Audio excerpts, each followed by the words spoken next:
Fundamentos técnicos. Gostaria de fazer hoje o sermão na primeira carta de João, capítulo 1, de 1 a 4. Primeira carta de João, capítulo 1, de 1 a 4. Você pode abrir sua Bíblia, acompanhar na sua Bíblia a leitura deste texto. Primeira de João, capítulo 1, de 1 a 4. O que era desde o princípio, o que temos ouvido e o que temos visto com os nossos próprios olhos, o que contemplamos e as nossas mãos apalparam com respeito ao verbo da vida, e a vida se manifestou, e nós a temos visto, e dela damos testemunho, e vô-la anunciamos, a vida eterna, a qual estava no Pai, e nos foi manifestada. Sim, o que temos visto e ouvido anunciamos também a vós outros, para que vós igualmente mantenhais comunhão conosco. Ora, a nossa comunhão é com o Pai e com o seu Filho Jesus Cristo. Estas coisas, pois, vos escrevemos para que a nossa alegria seja completa. Oremos uma vez mais. Senhor nosso Deus e Pai, ao abrir da Tua palavra e procurar tirarmos lições que sejam importantes para a nossa vida, que Tu possas falar-nos ao coração agora, Pai.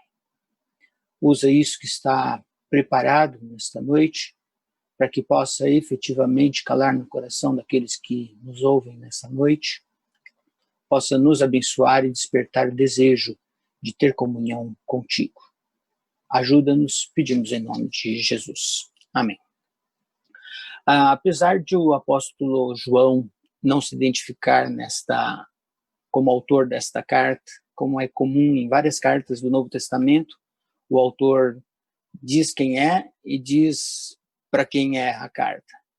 Igual a carta aos Hebreus, essa carta de João não tem essa identificação. Mas ao lê-la, nós percebemos que ela é muito parecida com o Evangelho de João. Quando nós lemos o início do Evangelho de João e lemos o início desta carta, nós conseguimos identificar a semelhança. Depois você pode ler sozinho o Evangelho de João, de 1 a 14. Eu queria só destacar o versículo 14, para a gente entender que o assunto que ele inicia a carta é o mesmo.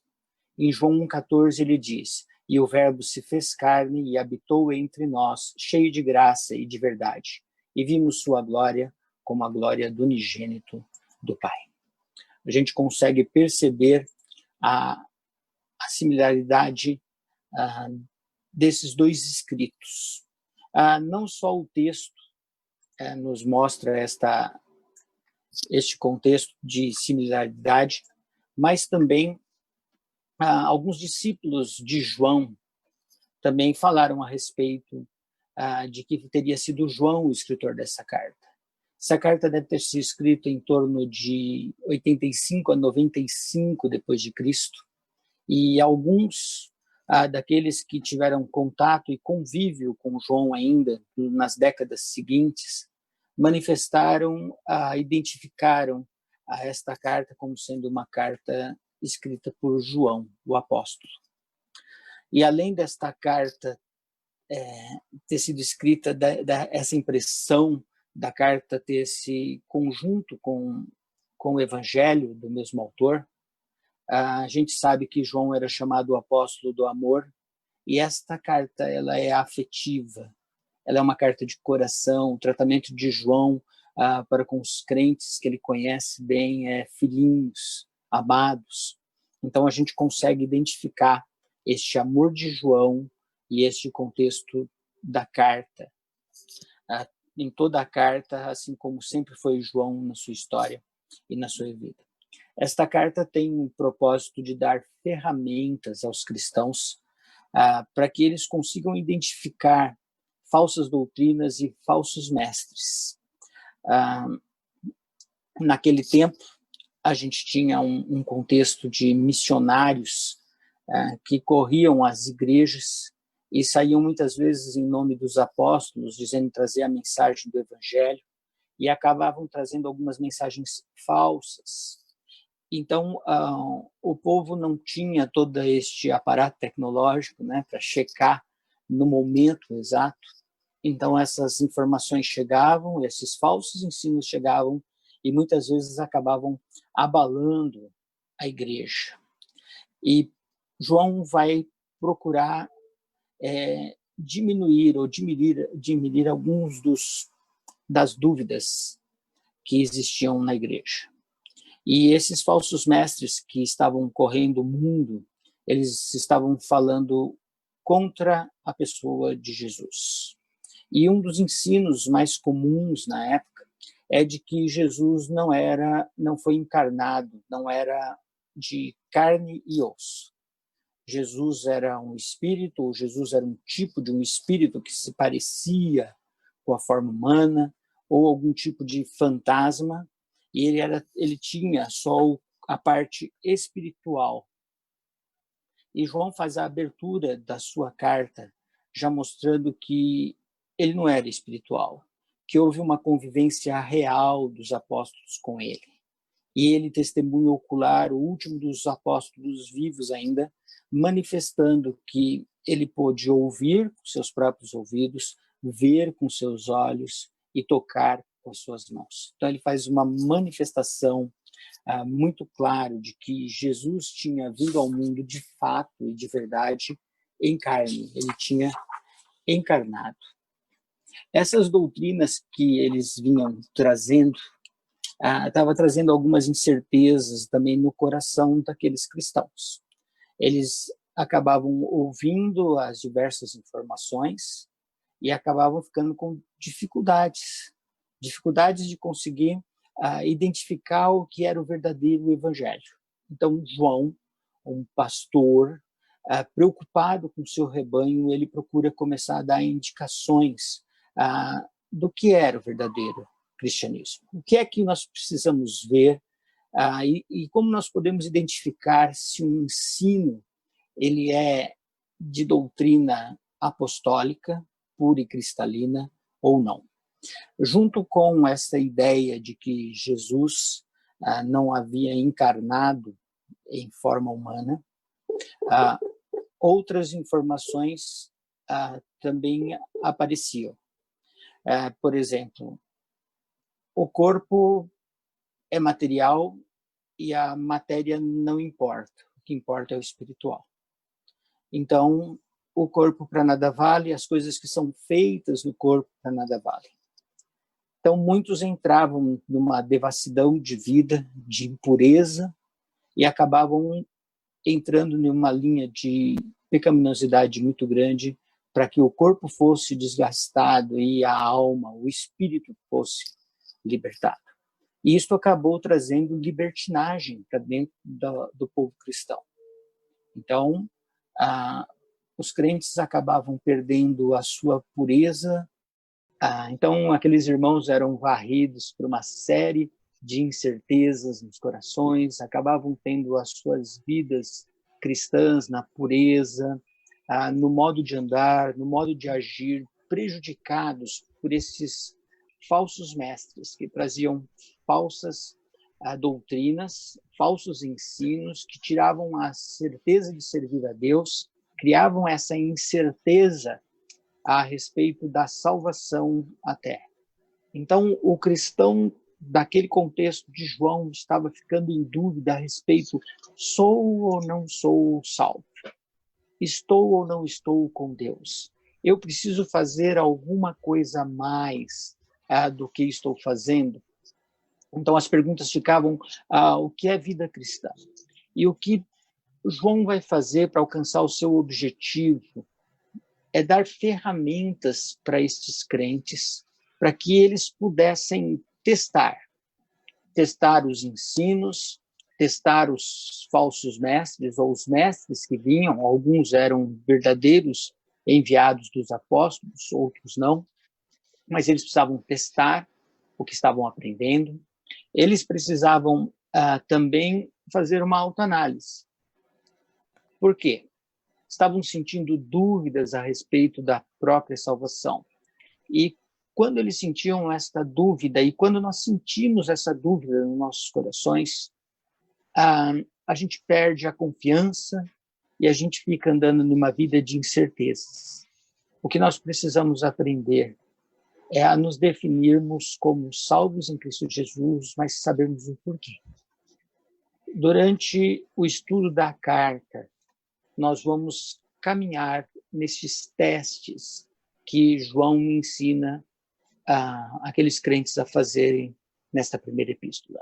Ele ensina 3 testes que vão ser feitos para os ensinos que você aprende e que poderão ser feitos também para olhar o seu desenvolvimento espiritual. O primeiro teste é o teste da vida santa, como nós tratamos o pecado na nossa vida. O segundo teste é o teste do amor cristão.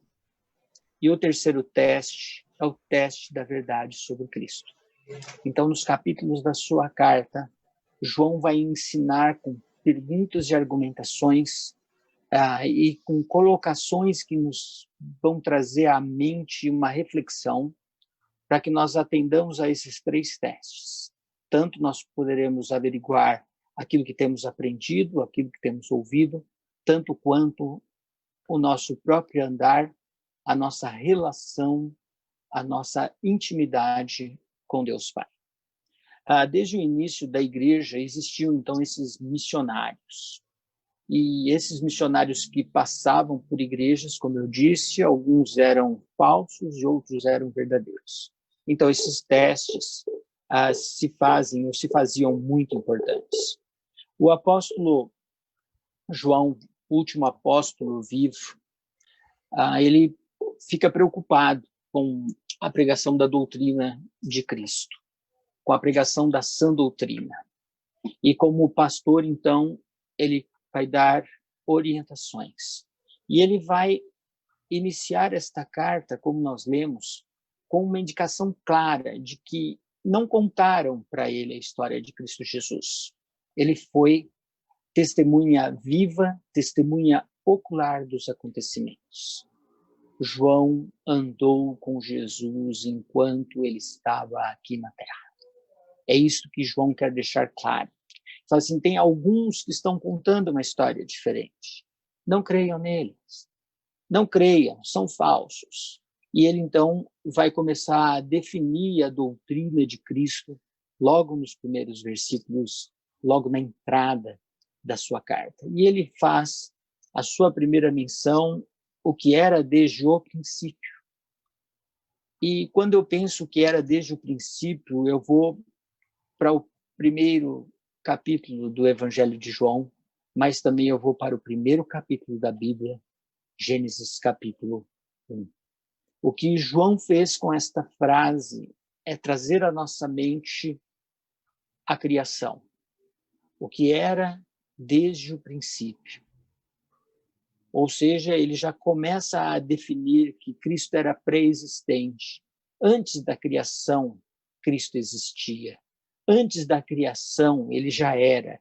Ele é eterno. Ele não é só imortal, ele é eterno. Ele existe desde sempre com Deus Pai. Cristo, o Filho, não é uma criação, não é uma criatura de Deus. Ele é Deus.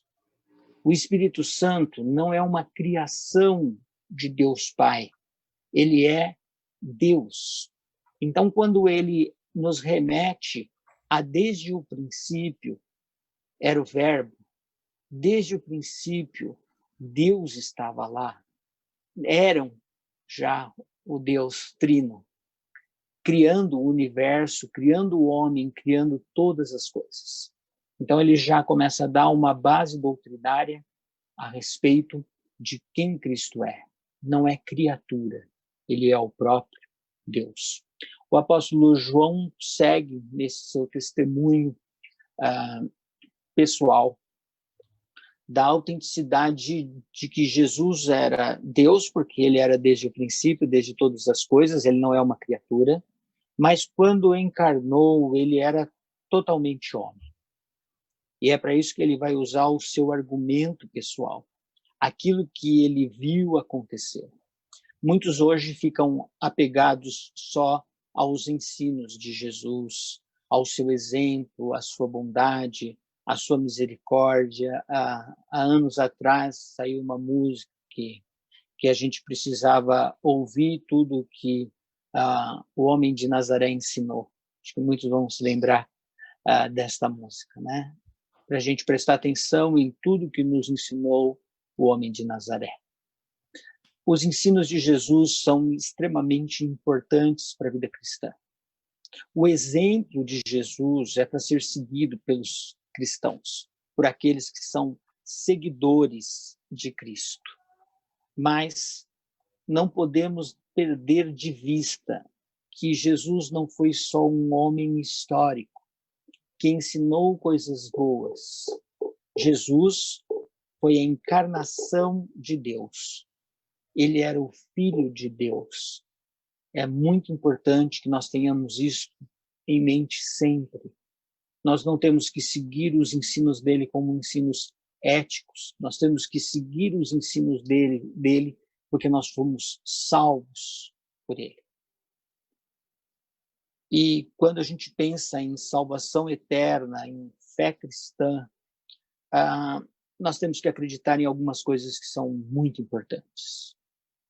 E essas coisas é o que é definido aqui por João, quem era desde o princípio, em quem estava a vida eterna. Quais são as coisas que nós temos que crer? Nós não temos que crer só nos ensinos. Nós temos que crer que Jesus é o Messias prometido no Antigo Testamento. Nós temos que crer que Jesus é o Filho de Deus. Esses dois argumentos é o propósito pelo qual João escreveu o Evangelho dele. Lá no final do livro de Evangelho, capítulo 20, versículos 30 e 31, ele fala que ele selecionou os milagres, ele selecionou alguns sinais de Cristo Jesus, que Jesus fez enquanto andou aqui, e ele selecionou esses sinais para que aqueles que vissem e ouviram desses sinais crescem que Jesus era o Cristo, o Messias enviado por Deus e o Filho de Deus. Nós temos que crer que Jesus é o Emanuel, o Deus conosco. Nós temos que crer que Jesus encarnou em corpo humano. Nós temos que crer que Jesus foi o único que nasceu por uma intervenção do Espírito Santo. Não tem nenhum outro. Nós temos que crer que Jesus morreu e sofreu fisicamente naquela cruz. Crer que o valor do sangue derramado por ele na sua morte tem poder para lavar os nossos pecados. Crer que Jesus não permaneceu na morte, mas Deus o ressuscitou ao terceiro dia. Os ensinos de Jesus são muito importantes, mas crermos que Jesus é Deus, que ele encarnou e que, sendo santo e justo, morreu em nosso lugar e o seu sangue é eficaz para nos lavar. Este é o relacionamento, esta é a comunhão que nós temos que ter com o Pai e com o Filho. Ao crer nessas afirmações que eu fiz, nós estamos declarando que só Jesus Cristo salva e que não existe nenhum outro nome pelo qual importa que sejamos salvos. O texto de Atos, capítulo 4, de 10 a 12, diz assim: seja conhecido de todos vós, de todo o povo de Israel, que em nome de Jesus Cristo, o Nazareno, aquele a quem vós crucificastes e a quem Deus ressuscitou dentre os mortos, este Jesus é a pedra que foi rejeitada por vós, os edificadores, a qual foi posta como pedra angular, e em nenhum outro há salvação, porque debaixo do céu nenhum outro nome há dado entre os homens pelo qual importa que sejamos salvos. Nenhum outro nome há pelo qual importa que sejamos salvos. E de nenhum outro se diz nos textos bíblicos: eis o Cordeiro de Deus que tira o pecado do mundo. Ou então, que ele é o esplendor da glória de Deus, a expressão exata do seu ser, e sustentando todas as coisas pela palavra do seu poder, havendo ele mesmo feito a purificação dos pecados, assentou-se à direita da majestade nas alturas. E você pode ler a Bíblia inteira. Esse último texto que eu li foi Hebreus 1:3. Você pode procurar na Bíblia inteira. Ninguém é exaltado como Cristo Jesus.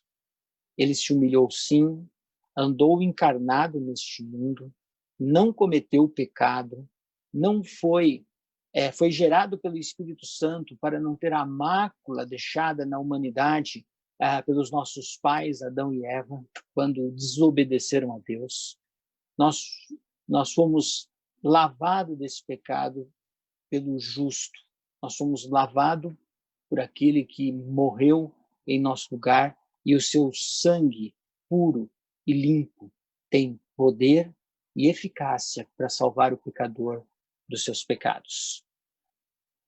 Nestes dias em que estamos sem a comunhão com os irmãos, eu queria incentivá-lo a procurar a comunhão com Deus, o que vai continuar reforçando os nossos laços é a comunhão com Deus e com seu Filho, Jesus Cristo. É isso que João ensina aos seus. Se nós mantivermos a nossa comunhão com Deus Pai e Deus Filho, quando nos reencontrarmos novamente, a nossa alegria será completa. Porque não estaremos afastados daquilo que Deus nos ensina. Que você procure nutrir o seu coração no relacionamento com Deus. Nesses dias em que um novo tipo de mestre tem andado batendo de porta em porta através das diversas mídias sociais. Sejam criteriosos. Chequem se as doutrinas que vocês estão ouvindo, elas são coerentes com as doutrinas dos apóstolos. Cheque isto. Este é um teste que você pode fazer. Cristo Jesus é exaltado. Você pode olhar o comportamento e a coerência da vida desses líderes. O que eles procuram? Eles procuram engrandecer a Deus ou não? Então, você já pode começar a fazer esta purificação das coisas que você ouve. O que você tem aprendido nesses dias tem sido algo que tem te levado mais perto de Deus? Eles têm coerência com a doutrina dos apóstolos?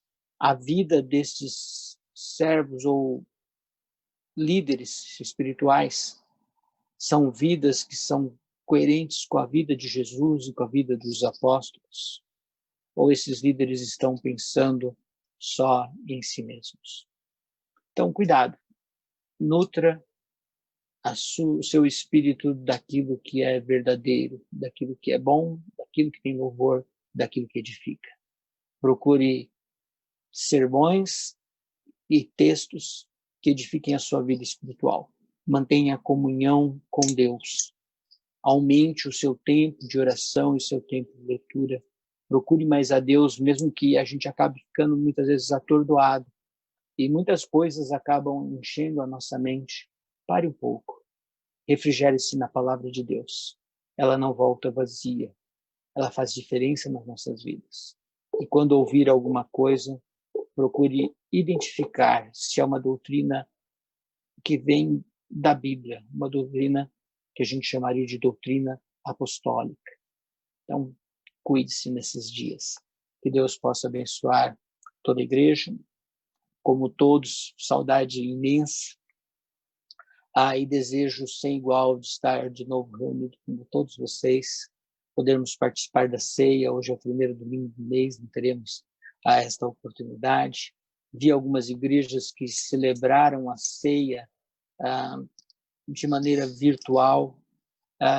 Não quero criticar de forma alguma ninguém, mas a relação do corpo presente, ter o irmão junto comigo, olhar do meu lado e ver que o irmão que professa a mesma fé nesse Cristo que veio ao mundo e morreu pelos nossos pecados está ali ao meu lado. Isso é comunhão. Que Deus abençoe toda a igreja e guarde toda a igreja. Vamos orar uma vez mais, depois a bênção e estaremos então encerrados. Senhor nosso Deus, nós agradecemos a sua igreja, agradecemos, ó Pai, este povo que tem sentido falta da reunião, que possamos, ó Pai, valorizar o tempo da comunhão, que sintamos, ó Pai, o desejo no coração de voltarmos a nos reunir e podermos nos abraçar e podermos compartilhar de tempo juntos em adoração a Ti, em louvor a Ti, e também, ó Pai, crescendo espiritualmente.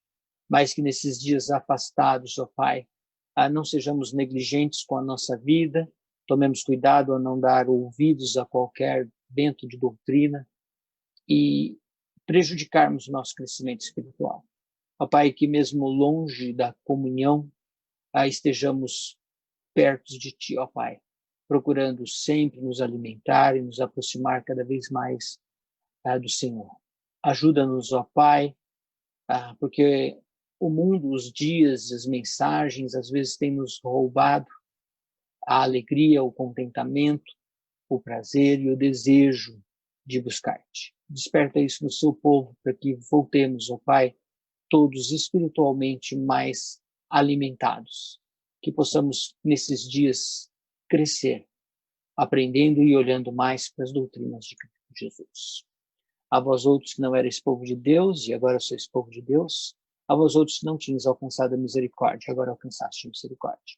A graça do Senhor Jesus, o amor de Deus Pai, o consolo, o conforto e a companhia do Espírito Santo esteja com todos vós, hoje e sempre. Amém. Que Deus abençoe a todos, uma boa noite.